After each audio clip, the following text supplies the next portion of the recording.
اللهم لبيك لبيك لا شريك لك.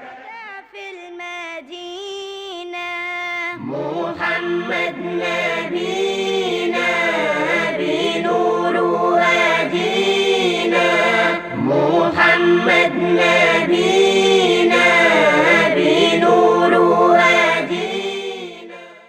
The National Hajj Commission of Nigeria is intensifying efforts to meet the requirements set by Saudi authorities as prerequisites for the issuance of visa. Keying into the e-track system introduced by the kingdom is one of such. Dr. Ashiru Daura, who is the Commission's Director of ICT, sheds more light on this while speaking to journalists at the end of a workshop organized by NAHCON for state ICT officials.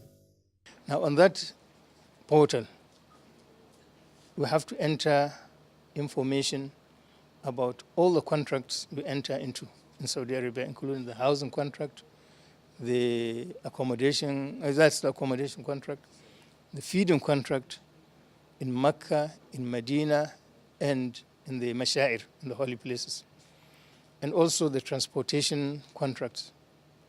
Now, all these are essential, as I showed you on the computer, that as you pay, it shows there's like a speedometer. It shows the level you have gone in this payment. You have to complete all these payments and all the services before you send the name of the pilgrims for the visa. He said NAHCON will not relent in its efforts to register pilgrims electronically. Inshallah, this year we'll start with that for the first time. We'll capture all pilgrims. We'll maintain a database for all the pilgrims who travel to Saudi Arabia, all their details, their national identification number, their, guarantees, everybody will be there. With this, we want to avoid the issues of abscondment and other things whereby you find it difficult tracing the pilgrims. But with this, inshallah, we'll have a good record of everybody.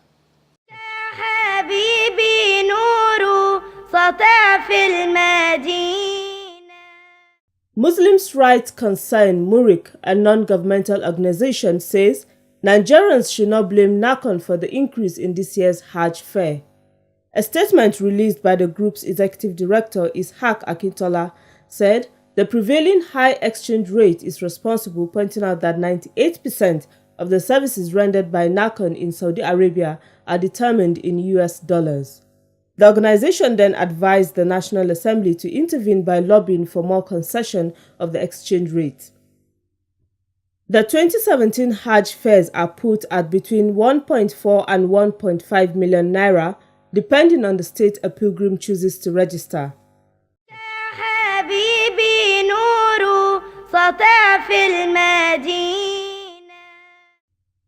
The chairman of the National Hajj Commission of Nigeria, NAHCON, Barrister Abdullahi Mukhtar, has called on the media practitioners to protect the interests of Nigeria and Islam in their Hajj reportage.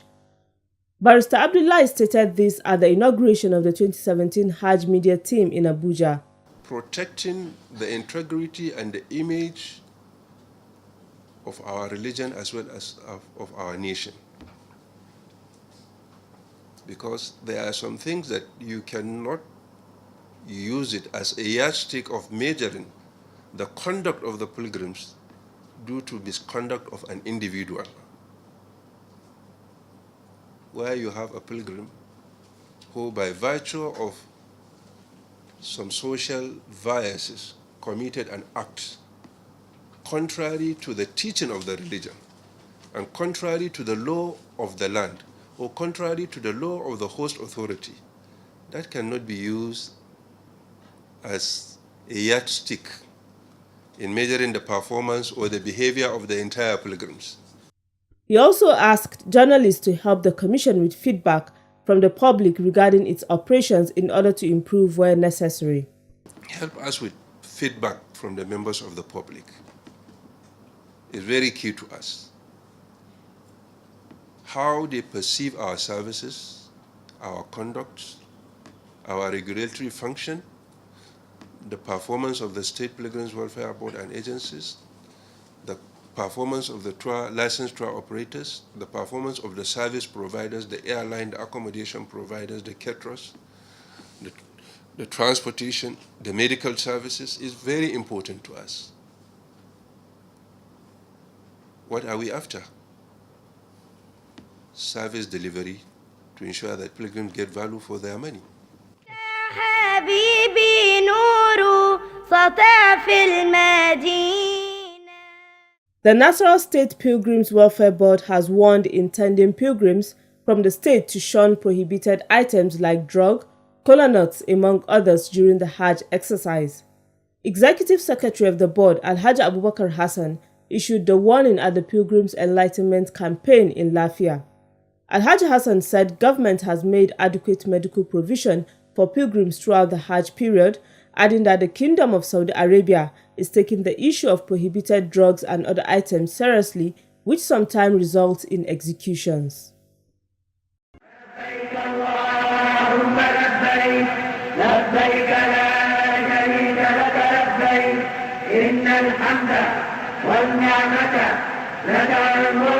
On Monday, the 12th of June 2017, Senate Committee on Foreign Affairs, led by Senator Mansurat Sumonu, again played host to the officials of the National Hajj Commission of Nigeria, NAHCON. This was in continuation of the hearing it started 2 weeks ago over what it perceived as exorbitant Hajj fare for 2017. The second hearing involved officials from state pilgrims boards, tour operators, and airliners. The committee chairman, Senator Mansurat Sumonu, asked NAHCON chairman Barrister Abdullahi Mukhtar to give his opening remarks. He began by clarifying the position of the Commission on Hajj management. Let me clarify these very important points. What is the role of Hajj Commission? As far as the management of Hajj is concerned in Nigeria, we are only regulators.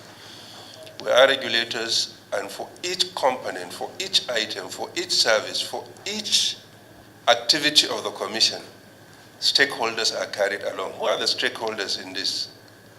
The states or the private tour operators? No item contained in the Hajj fare is just fixed by the Hajj Commission without involvement of the state or without involvement of the tour operators, as the case may be. He said in carrying out its assignments, NAHCON engages relevant stakeholders from states before arriving at a decision, citing example with the Hajj fare. Barrister Abdullahi Mukhtar added that NAHCON adopt the same process in making arrangements for feeding and accommodation, among others. The Commission don't fix cost of accommodation. We involve the states in the process of screening who the service provider is and also in determining the cost. And this is done in an open house. And each individual state is allowed to negotiate its own cost of accommodation for its pilgrims, particularly in Mecca. The Commission is involved in Medina because it's a short transit arrangement. And at a time, the Commission even withdrew or requested to withdraw and allow the state to continue. But all the states agree among themselves that if that happens, definitely there will be chaos, there will be confusion, because it's a transit arrangement and is considered as a nation. When he turned to the issue of tour operators, the NAHCON chairman explained to the committee the nature of the relationship. The same thing also applied to the issue of the tour operators. In fact, we don't determine which service provider they will take, just as we don't for the states. We don't determine the cost of their services, but we review their package and they submit it for us to approve. God willing, in the next coming few days, the Commission representatives and the tour operators will be in the Kingdom of Saudi Arabia, one, to inspect their houses and to make sure that the houses conform with the condition given by the Commission and the Saudi government. Two, to agree with the relevant service, government service provider in Saudi Arabia what the component of those of their own charges will be, which has not even been determined yet. Still on the air carrier selection, NAHCON chairman gave further details on how Saudi air carriers came into airlift operations in Nigeria. The first agreement was signed between Nigeria and Saudi Arabia in 2010. That agreement was signed in 2010 when Nigeria did not give the Saudi carriers any part of the pilgrims under the government quota to airlift. They would hold the slot for Nigeria until Nigeria gave them a consideration. In the absence of that consideration, Nigeria was made to sign an agreement that the following year, that is 2011, Nigeria will start compliance with giving Saudi carriers a portion of their pilgrims. How did the Saudi comes about this? One, they make it as a royal decree. Two, they put it inside Hajj instruction released by the Saudi Civil Aviation Authority. Nigeria will comply with the traffic sharing, but it needs a grace period of 4 years. So the implementation started from 2015. Nigeria will give 25%. 2016, Nigeria will give 35%. 2014, Nigeria will give 45%. And 2015, Nigeria will comply with the 50-50. The question is this law applicable to Nigeria alone? The answer is no. It's applied or applicable to countries that have pilgrims under the government quota worldwide. As foreigners, do they have the authority here in this country? I want to confirm in affirmative they do. Okay, do they have an office here? They have a GSA as provided. So where is the office? Well, I don't know the location of the office, but I know that the regulation stated clearly that a foreign carrier to operate a charter flight, he needs to have a GSA, and the GSA should be an ATOL holder. And that they are in compliance. Mr. Chairman, I want this call today to have yet another privilege, to have the same repeat of what the chairman gave to us last time, so that the tour operators also will tell us why on their own side, so that this committee will now look at the two positions of the Hajj Commission and private tour operators on the areas of feeding, accommodation, and is it ticket airfare? I think this is the little guide, Mr. Chairman, I want to give us, so that we take it that angle. Your entity is one in charge of everything. Yeah. But I'm a bit surprised by your explanation that some of these costs are not determined by you. And I thought of, putting forward certain questions. Some questions. But I'm inclined not to ask the question because, as you said, going by the template, you are not the one that set this cost, but other stakeholders within these very important enterprise. It's a committee of state representatives from the zones that went to Medina with NAHCON officials, because all the states cannot be in Medina to inspect, to scout for accommodations in Medina. While in Medina, there's a committee from each zone that represent the state. Harsha Travel and Tours is one of the companies from the tour operators that claim to have cheaper and better Hajj services than what is offered by NAHCON. So for us, Harsha Travels, Alhamdulillah, what we quoted here was 365,000 naira. Naira, yes. For the airlift with airfare. Yes, we make a projection of $1,200. $1,000 last year. That Yes. was how you lifted pilgrim. Yes. So you now assume that this year it may be Not 1,200. assume, we projected to about 1,000. That is assumption. Yes. It's assumption. Yes. You assume that this year it will be 1,200. Yes. Okay. What you are charging one pilgrim, including feeding for 40 days, is 1.5 million. Is that correct? Is that correct? And if we look at the presentation by Harsha, and we are saying that we are going to charge 1.25 million, 1,250,000, including feeding, without feeding. without feeding. And 17 days. Mr. Chairman, I really don't know what to say. Making his contributions, National President of the Association of Hajj and Umrah Operators in Nigeria, Alhaji Abdul Fattah Adeni, anchored his presentation on air ticket price. If any tour operator today claim to know the Hajj fare from an airline, it's not saying the truth. The airfare is determined by the number of days. If we are not booking for group ticket, if you go on GDS today, the GDS, that is what the normal ticketing procedure. The GDS about 2,100 as at either like yesterday or day before. Of course, it's never fixed. The issues surrounding the selection of air carriers was clarified by the Chief Executive Officer of Medview Airline, Alhaji Munir Bankole. Our involvement in the Hajj exercise is limited to airlift obligation. And the processes of getting the carrier involved is through an advertisement and bidding processes where many airlines were called and many parties representing different areas of stakeholder, including the agency of government, including as well the security agency that are all involved, including the tax office. In the course of this exercise, the airlines were selected. Prices were quoted.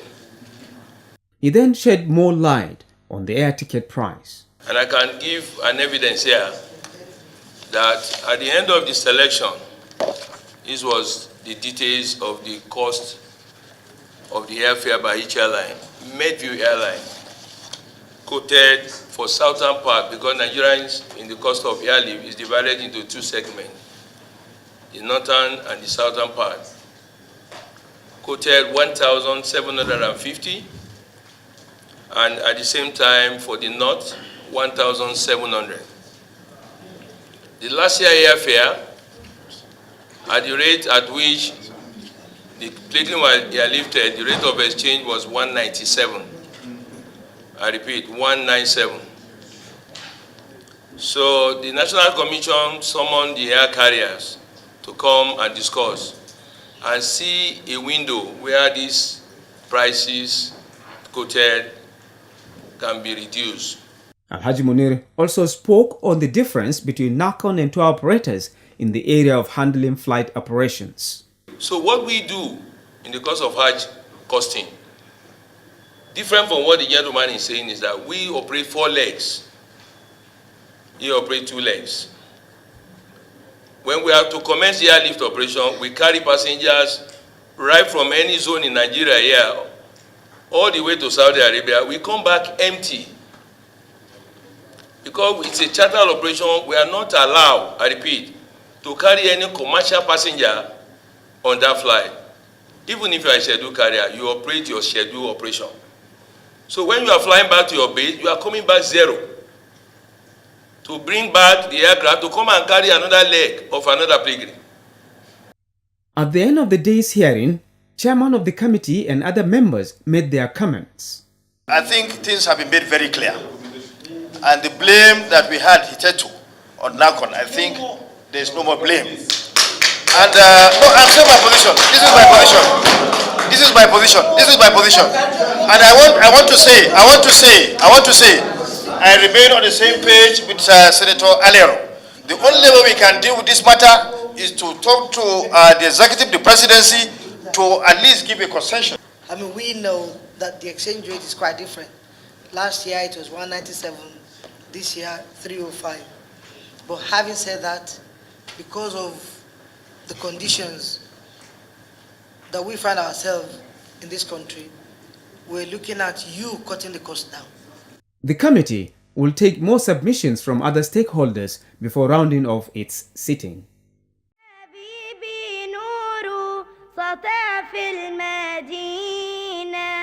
محمد نبينا بنور هدينا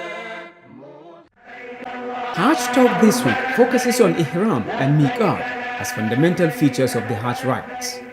Guiding us on this topic is Dr. Lukman Salati of NASFAD Kaduna branch. He begins by explaining what the Ihram stands for when performing Hajj or Umrah rites. Ihram is a sacred state of the pilgrim. When the pilgrim intends to perform Hajj and it gets to a station called Miqat, it makes, that is where it commences the journey of Hajj. Ihram signifies and symbolizes the sacred state of the pilgrim.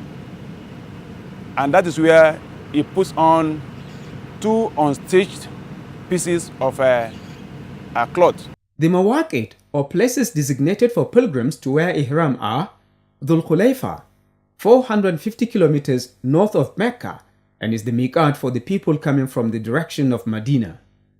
Al-Jufa is 187 kilometers northwest of Mecca.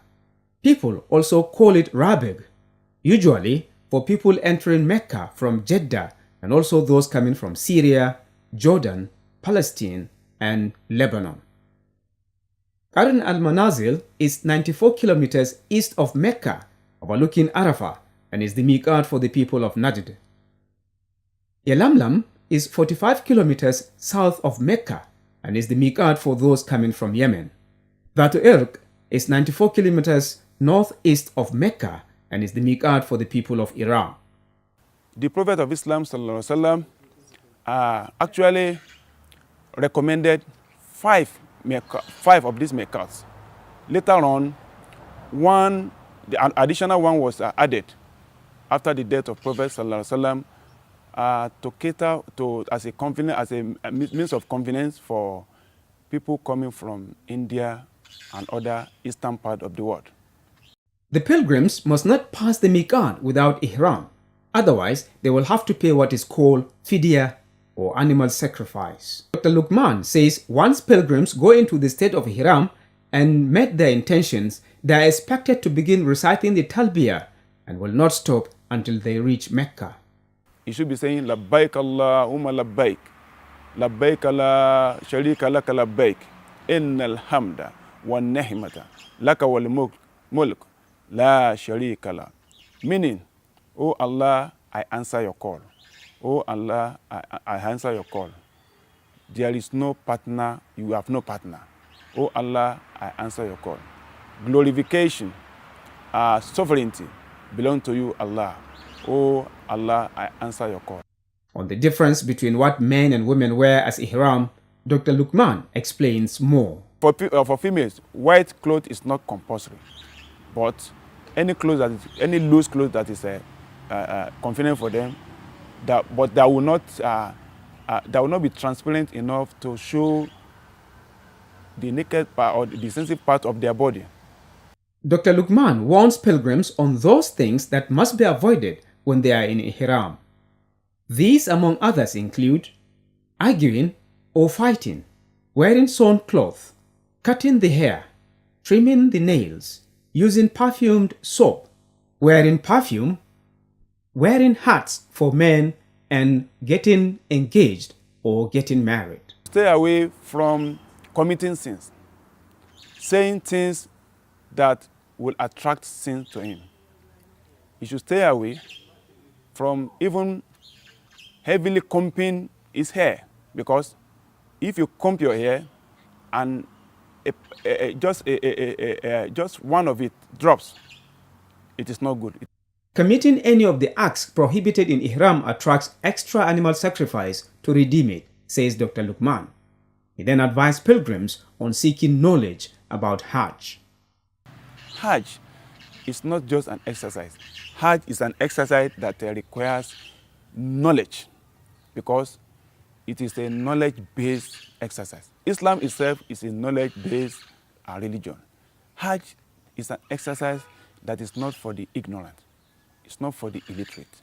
It's for the people who know what they are doing, because all the activities that are involved in Hajj are those that require you to know what you are doing.